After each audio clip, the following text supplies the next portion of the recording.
River City Podcast Federation.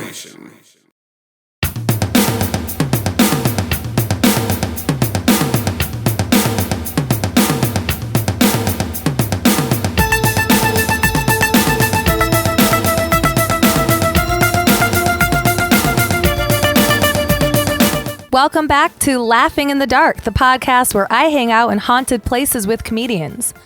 I'm your host, Sara Jones. This is another fixture in our Minisode series where I get the chance to talk to you about your ghost stories. In this Minisode, I spoke to a local Portland artist named Gabe Fernandez about a hair-raising experience he had while he was an art student. At the time, he was taking classes in what is now the Portland Art Museum, which originally was a Freemason building. This was such a fascinating call. Here it is. I hope you enjoy it.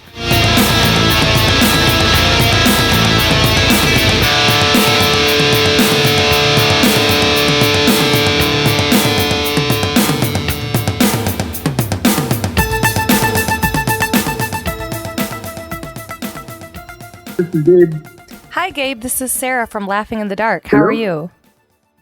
I'm good. How are you? I'm doing good, thanks. I'm trying to stay cold. It's super hot here.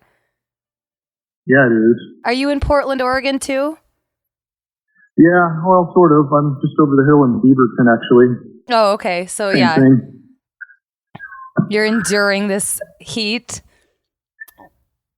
Yeah, luckily I have AC and I'm staying nearby the AC, you know? Oh, there you go. Good for you. Yeah. Well, before we get started, do you want to tell listeners a little bit about yourself, just to kind of introduce yourself? Oh, yeah. Well, my name is Gabe. I live in Beaverton.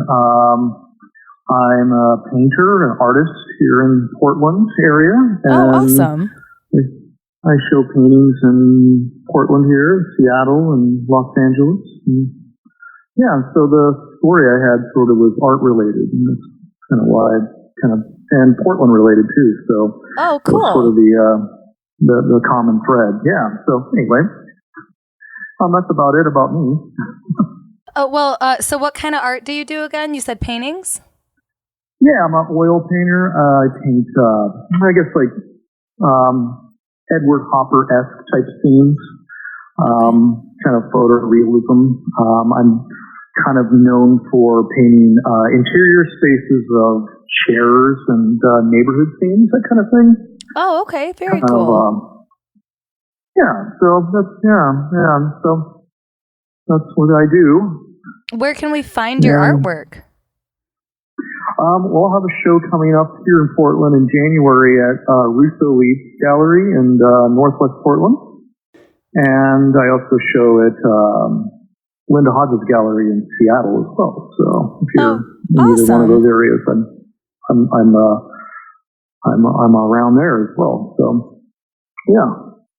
Very cool. Okay. And what's your, I don't normally ask listeners for their last name, but if we can look for your artwork. Oh, yeah. Sorry. It's okay. So my name is Gabe Fernandez. That's with an F. Fernandez.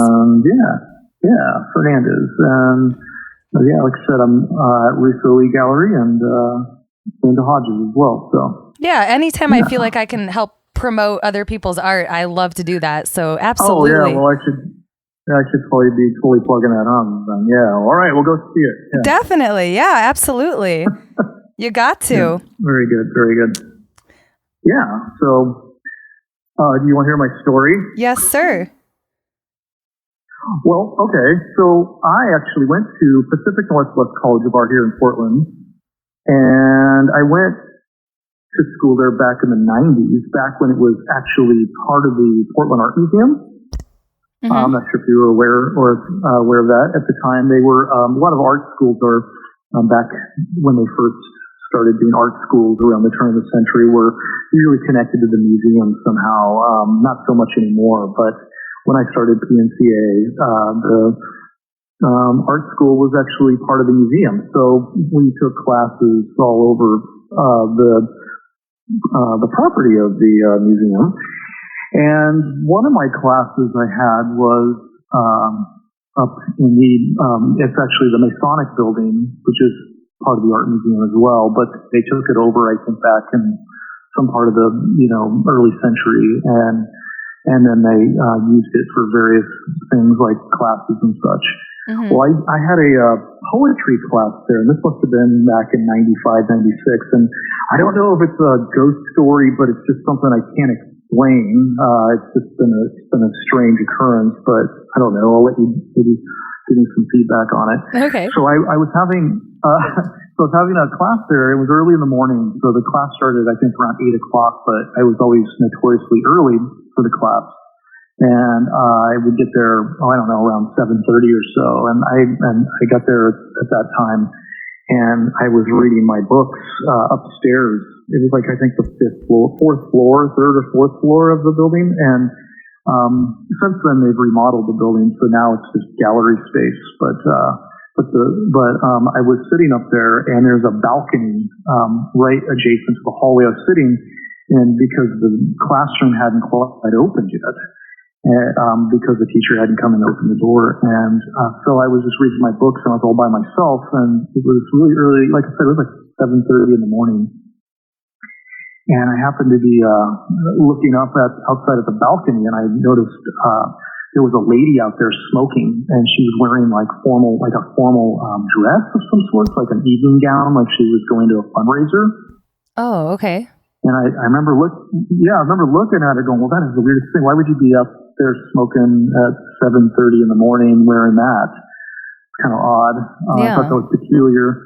And I didn't really know how she got there, because I swear I walked by that balcony. There's a couple doors out to it, and glass doors you can see out there pretty easily. And I didn't see her when I walked by, and I thought, well, how did she get out there? Maybe she was out. I kind of chopped it up to maybe she was out there before I even walked up, but I didn't notice somehow. Mm-hmm. But I noticed she was up there smoking, and I was like, okay. I shrugged my shoulders, and I went back to reading, and then people started trickling in for class, and the door was opened to go in the classroom, and I looked back on the balcony, and I noticed there was nobody on the balcony at all. And I was like, oh, that's weird, kind of to myself, like, well, how did she get out? I didn't notice her come out. I would have noticed that, because I wasn't so heavily into my reading that I wouldn't have been distracted by that somehow. Yeah, or even the smell of smoke. Yeah, exactly. Yeah, even the smell of smoke or whatever, And so I just sort of made a mental note to myself, that's weird, and chalked it up to maybe I'm just, it's so early in the morning, I just didn't notice. Yeah. Didn't think anything of it. And so I went to class. And I would say maybe about a month or two later, I was sitting up at the other part of campus, the main building, and I was eating a sandwich. And I was with my friend, and my friend was talking about her job as she worked in the library, which was in the same building as the Masonic Temple.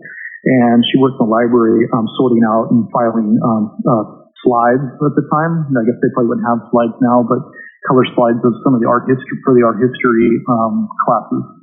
And she was talking about her job, and someone was asking, how do you like the job? And she's like, oh, it's all right stuff, but it's kind of creepy down there. And she's talking about her job, and she's like talking about some of the things that go on there. And she said, yeah, and the security guards, they keep talking about this lady that walks around the building, and she wears like a black dress, and she's seen kind of walking around doing her thing, and nobody really knows what it's about. And I'll tell you, that's kind of popped my head up and went, whoa, what? Yeah. like the hairs kind of stood in the back of my neck. I was like, what are you talking about? And, it piqued my interest. And I started just interrupted, and I was like, what are you talking about? She was, oh yeah, there's this ghost that walks around that's been seen. And it's some lady that walks around in some evening gown, and formal wear. And I went, what the hell is that? And I told my story, and I was like, I saw that lady. I saw her on the balcony, and I went off about that, and she was like, whatever. And then, people were, and I never said a thing to anybody. I didn't even make a note to anybody. Like, hey, I saw this lady out on the balcony. I just sort of thought, it was just an odd occurrence, and it wasn't enough to, make something out of it. But then when they told that story, then I was like, what? And so I had I'd asked a few security guards about it, and, I didn't really get a straight answer. It was just like, yeah, there's some weird stuff that goes on around here. That's about as much as I got out of it. And I think one security guard did say, like, yeah, I've heard about weird things happening, but I haven't seen anything. And so when I tell my story, I think most of the security guards would kind of nod, like, all right, well, okay, I don't know.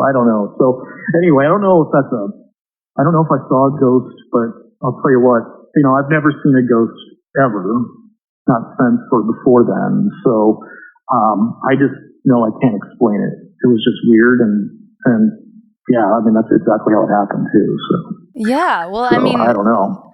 That sounds like a ghost to me. I wonder, did you ever try to look into like who she could have been? Like maybe if someone died there, or was a teacher there? Maybe? Yeah, I don't know. I didn't get that far.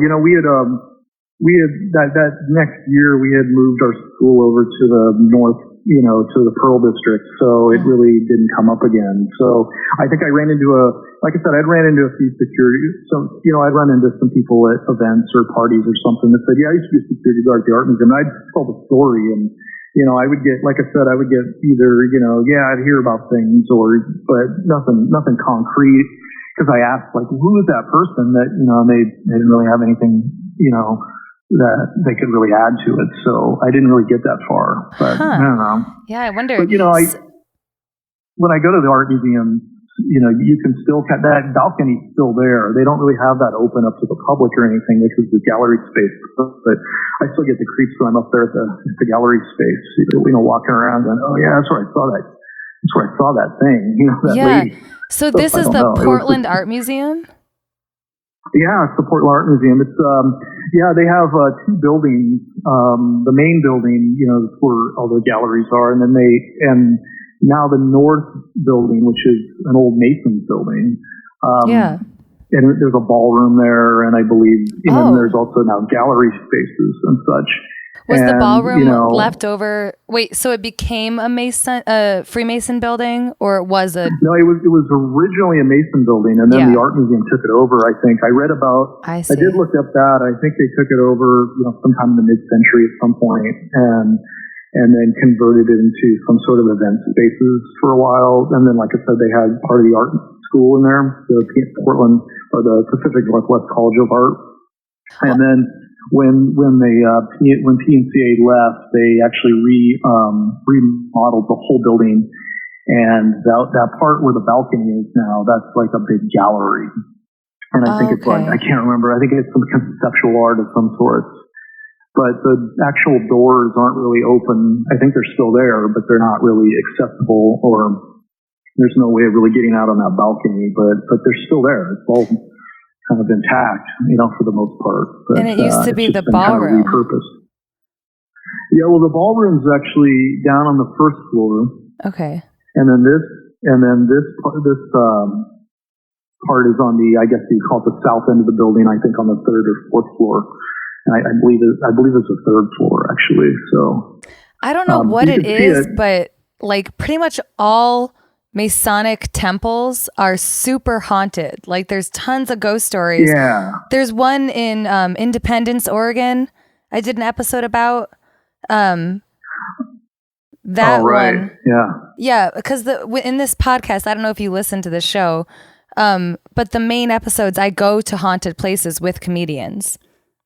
Yeah. I've heard a few episodes. I heard the one in he did one in, I think, so it was in a graveyard somewhere, and it was pretty creepy. Oh, yeah. Was it the Lafayette Pioneer? Was it with a female comedian? Lafayette, that's the one. Yeah. I love that one. Yeah. Yeah, you guys were pretty freaked out. Yeah, we were. Which I would have been too. It was just, you're kind of vulnerable, actually. Not just, like, I think the whole premise was, it wasn't the ghost you had to be worried about. It was the local. That too. Yeah, man. I never know what we're going to be getting into, But yeah, you're kind of in uncharted territory. Yeah, it's an adventure every time. Thank you for listening. There's an episode I did in Independence, Oregon. We talked about the Masonic temple there.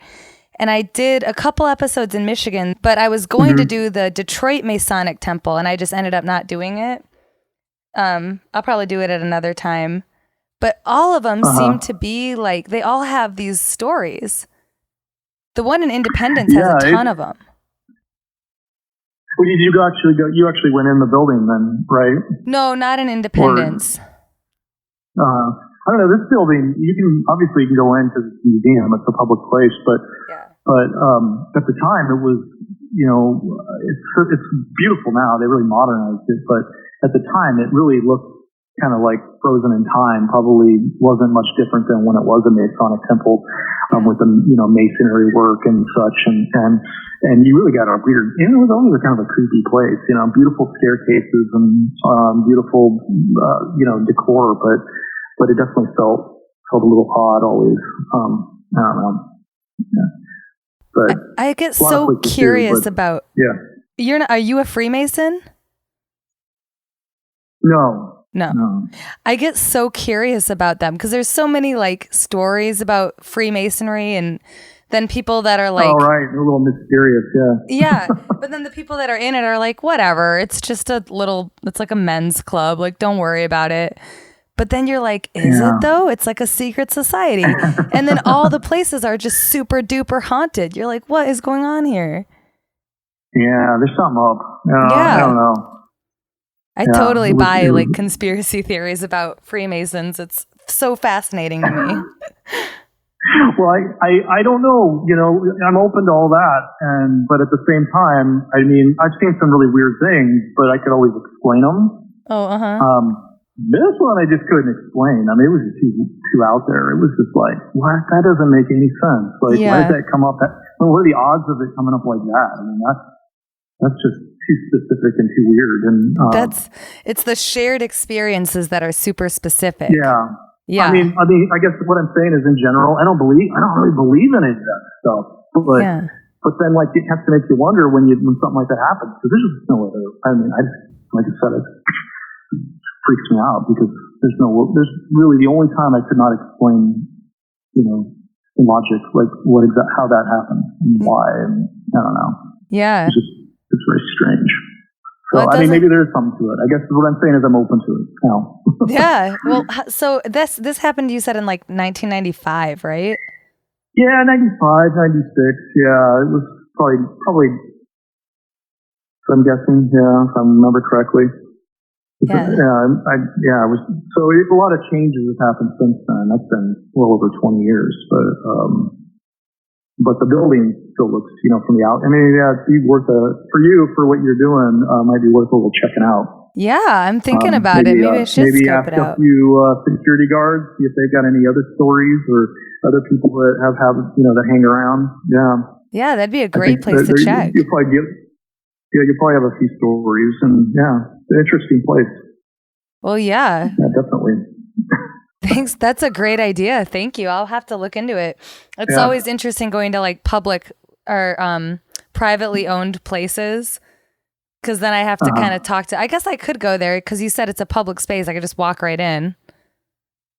Yeah, I mean, absolutely. I mean, but I listened to I think I listened to one of your shows about a cabin in Welch's, maybe. And you did a pretty good job talking your way into, I mean, you have a savviness about you that I think you'll be fine.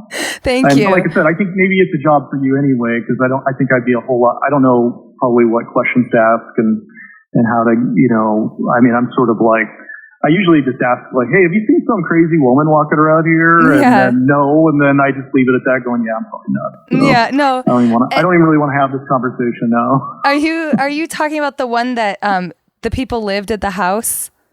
Yeah. And you said, well, there's going to be people there. And somehow you got in the house and you got upstairs in the place and you were just hanging out upstairs in one of the bedrooms. And that's pretty...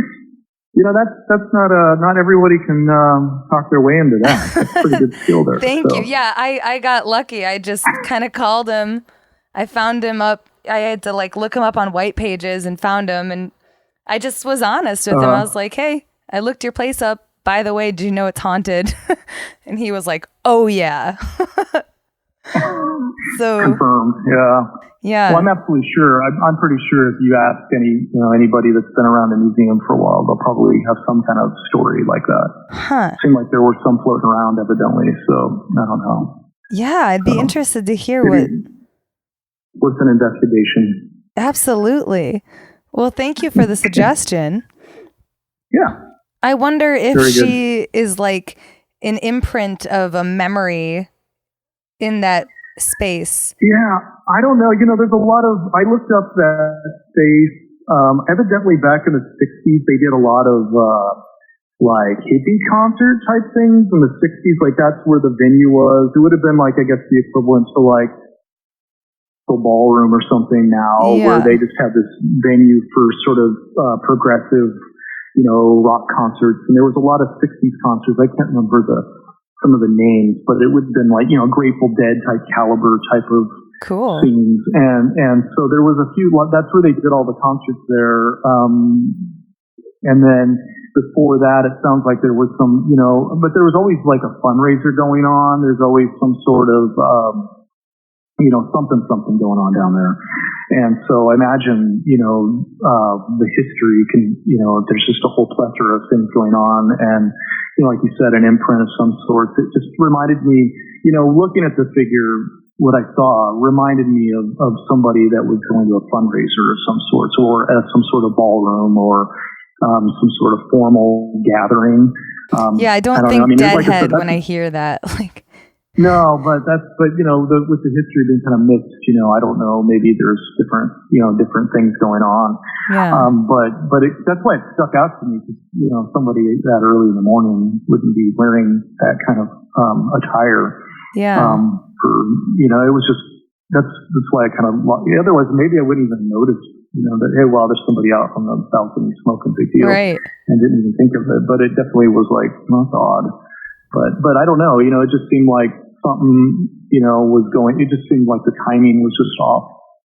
Like I had thought in my head, like, well, maybe she was from the, there was something going on last night and she just, woke up, in the wrong doing spot. The walk and of shame. Got up and I don't know. Yeah. Exactly. Yeah. But that's an interesting thought though, that, like, I wonder how many times you look out at a crowd of people just like in a, crowded downtown space, and how many of those people are ghosts, Yeah, or it just goes right over your head. You don't even think about it. Yeah, because they look like everyone else. So you're like, whatever. Mm-hmm. That's an interesting thought. How many faces that just pass you on the bus as it drives by you might not even be living people. They might be memories of people. Definitely a possibility now. I'll tell you. So I don't know. Or I wouldn't have believed it before. I mean, I hear lots of people swear up and down, but I've never, like I said, I've never really seen anything that I could, oh yeah, I saw that. But that one kind of, that one stuck. Yeah. So it's definitely there. Well, that's awesome. Yeah. Well, thank you for sharing your experiences, Gabe. Yeah. That's awesome. No problem. And check it out, and maybe that could be like a jump off point, and maybe something bigger's out there I don't know about. Yeah, that would be cool if I could do some like investigation and figure out who she is. That would be rad. There you go. Because if multiple people have seen her, I'm sure someone would have had to have done like the work to figure it out. Yeah, there's got to be something there. I mean. Like I said, I asked as many of the security guards, but that was so long ago. Yeah. So there must be other things that have happened since. Yeah. So there you go. Well, if I find something out, I'll shoot you an email and let you know. Very good. Cool. Okay. Well, thank you so much for talking to me. Have a great rest of your day. Thank you. Yeah. Enjoy the heat. Yeah. Thanks. You too. Try to stay cool.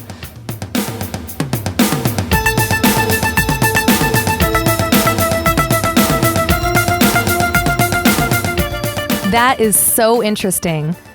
I will definitely have to make a trip over to the Portland Art Museum and see if I can't spot this mysterious smoking lady.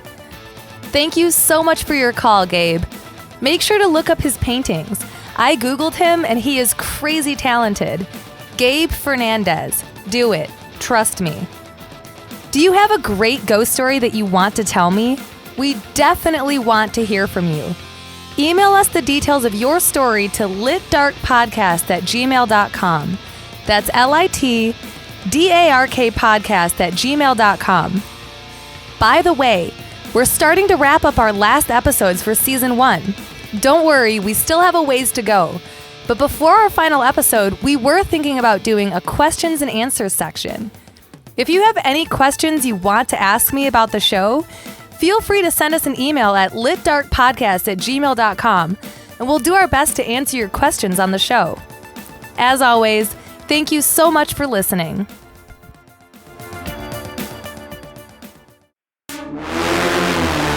River City Podcast Federation.